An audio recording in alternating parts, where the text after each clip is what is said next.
প্রিয় দর্শক কেমন আছেন? আশা করি ভালো আছেন। প্রিয় দর্শক, স্থানীয় নির্বাচনেও ইস্যু হতে পারে জুলাই সনদ। ঢাকার 2 সিটির নির্বাচন ঘিরে জোর আলোচনা। চলুন বিস্তারিত জেনে নিই। প্রিয় দর্শক, স্থানীয় সরকার সিটি কর্পোরেশন আইন অনুযায়ী কোনো সিটি কর্পোরেশন মেয়াদ শেষ হওয়ার আগের 180 দিনের মধ্যে নির্বাচন সম্পন্ন করার বিধান রয়েছে। কিন্তু রাজধানী ঢাকার 2 সিটি কর্পোরেশনের মেয়াদ ইতিমধ্যে অনেক আগেই শেষ হয়ে যাওয়ায় নির্বাচন নিয়ে নতুন করে জোর আলোচনা শুরু হয়েছে। শুধু ঢাকায় নয়, সারা দেশেই। তথ্য অনুযায়ী ঢাকা দক্ষিণ সিটি কর্পোরেশনের প্রথম সভায় অনুষ্ঠিত হয় 2020 সালে, যার মেয়াদ শেষ হয়েছে 1 জুন 2025। অন্যদিকে ঢাকা উত্তর সিটি কর্পোরেশনের প্রথম সভা হয়েছিল 3 জুন 2020, যার মেয়াদ শেষ হয়েছে 2 জুন 2025-এ। ফলে আইনি সময়সীমা পেরিয়ে যাওয়ায় প্রেক্ষাপটে দ্রুত নির্বাচন আয়োজনের দাবি জোরদার হচ্ছে। সরকার নির্বাচন নিয়ে আলোচনা হলেও তা বাস্তবায়িত হয়নি। পরবর্তীতে বিএনপি নেতৃত্বাধীন বর্তমান সরকার দায়িত্ব গ্রহণের পর অধিকাংশ সিটি কর্পোরেশনের প্রশাসক নিয়োগ দেয়। তবে ঢাকা ও চট্টগ্রাম সিটি কর্পোরেশনের নির্বাচনের প্রস্তুতি ইতিমধ্যে শুরু হয়েছে বলে জানা গেছে। এ লক্ষ্যে স্থানীয় সরকার, পল্লী উন্নয়ন ও সমবায় মন্ত্রণালয় নির্বাচন কমিশনকে ইসি প্রয়োজনীয় প্রস্তুতি নেওয়ার জন্য আনুষ্ঠানিকভাবে চিঠি পাঠিয়েছে। ইসি সূত্র জানিয়েছে, চিঠিগুলো কমিশনে পৌঁছেছে এবং তা কমিশন সভায় উপস্থাপনার প্রক্রিয়ায় রয়েছে। সভায় অনুমোদনের পর নির্বাচনের রোডম্যাপ, সময়সূচি এবং প্রস্তুতির বিস্তারিত পরিকল্পনা নির্ধারিত করা হবে। এর মধ্যে থাকবে ভোটার তালিকা হালনাগাদ, সীমানা নির্ধারণ, প্রার্থী যাচাই বাছাই এবং নির্বাচন কর্মকর্তাদের নিয়োগ। বিশেষ করে চট্টগ্রাম সিটির ক্ষেত্রে সময় স্বল্পতার কারণে আলাদা জরুরি পরিকল্পনা নেওয়া হতে পারে। রাজনৈতিক বিশ্লেষকদের মতে, এই 3 সিটি নির্বাচনে নতুন সরকারের অধীনে প্রথম বড় স্থানীয় নির্বাচন হিসাবে গুরুত্বপূর্ণ রাজনৈতিক বার্তা বহন করে। তবে নির্বাচনকে ঘিরে আরেকটি বড় প্রশ্ন আসছে জুলাই সনদ বাস্তবায়ন।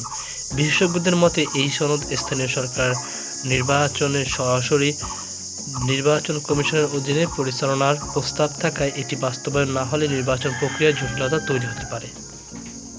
উল্লেখ্য, 2024 সালে জুলাই গণঅভ্যুত্থান পর তৎকালীন মেয়র ও কাউন্সিলরদের পদত্যাগের পরিপ্রেক্ষিতে সরকার 12টি সিটি কর্পোরেশনের বিভিন্ন স্থানীয় সরকার প্রতিষ্ঠানের নির্বাচিত প্রতিনিধিদের অপসারণ করেন। বর্তমানে ইউনিয়ন পরিষদ ছাড়া অধিকাংশ প্রতিষ্ঠান প্রশাসকদের মাধ্যমে পরিচালিত হচ্ছে। তবে আদালতের নির্দেশে চট্টগ্রাম সিটি কর্পোরেশনের ডক্টর শাহাদাত হোসেন মেয়রের দায়িত্ব পালন করছেন, যার মেয়াদও সম্প্রতি শেষ হয়েছে।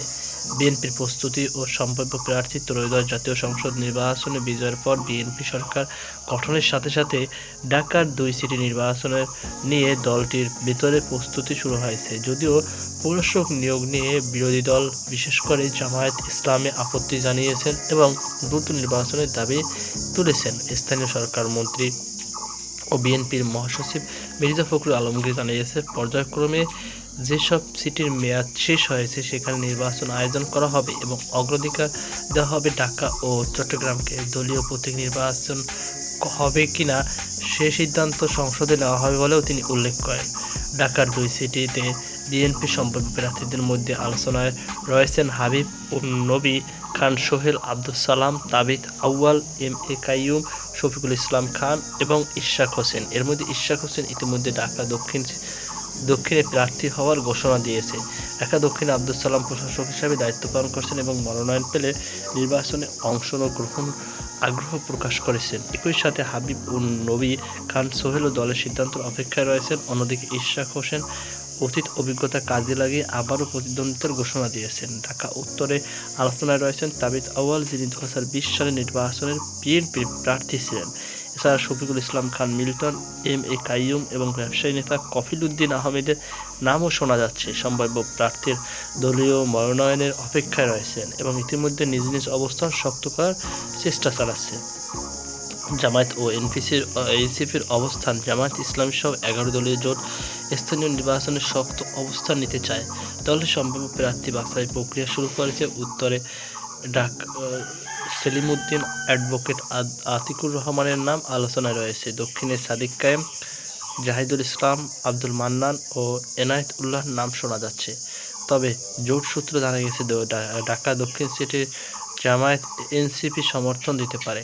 সেক্ষেত্রে এনসিপির মুখপাত্র আসিফ মাহমুদ মেয়র প্রার্থী হতে পারেন। এছাড়া উত্তর সিটিতে আরিফুল ইসলাম আজিফের নামও আলোচনায় রয়েছে। এনসিপির আহ্বায়ক নাহিদ ইসলাম স্পষ্ট করে বলেন, জুলাই সনদ বাস্তবায়ন ছাড়া নির্বাচন সম্ভব নয়। তিনি জাতীয় ঐক্যের উপর গুরুত্ব আরোপ করে বলেন, বহুমাত্রিক সংকট মোকাবেলায় রাজনৈতিক দলগুলোর মধ্যে সমঝোতা অপরিহার্য।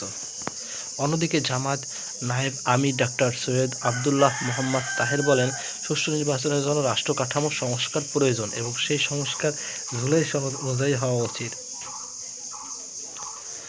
সংস্কার সম্পন্ন হলে দল নির্বাচনে অংশ নেবে বলেও তিনি জানান। সব মিলিয়ে ঢাকার 2 সিটি কর্পোরেশন নির্বাচন শুধু একটি স্থানীয় নির্বাচন নয়, এটি হয়ে উঠতে পারে নতুন রাজনৈতিক বাস্তবতার প্রথম বড় পদক্ষেপ, অর্থাৎ বড় পরীক্ষা। প্রশাসক বনাম নির্বাচন প্রতিনিধি, বিতর্ক, দলীয় প্রতিদ্বন্দ্বী, জোট রাজনীতি সবকিছুর পাশাপাশি জুলাই সনদে বাস্তবায়ন প্রশ্নটি এই নির্বাচনের কেন্দ্রীয় ইস্যু হয়ে উঠতে পারে। ফলে নির্বাচন কবে হবে, কিভাবে হবে তার সাথে জড়িয়ে আছে এদেশের বৃহত্তর রাজনৈতিক সংস্কার ও ঐক্যর প্রশ্ন। তো প্রিয় দর্শক, এই ছিল আমাদের সর্বশেষ আপডেট। সকল ভালো থাকুন, সুস্থ থাকুন। আজকে পর্যন্ত আল্লাহ হাফেজ।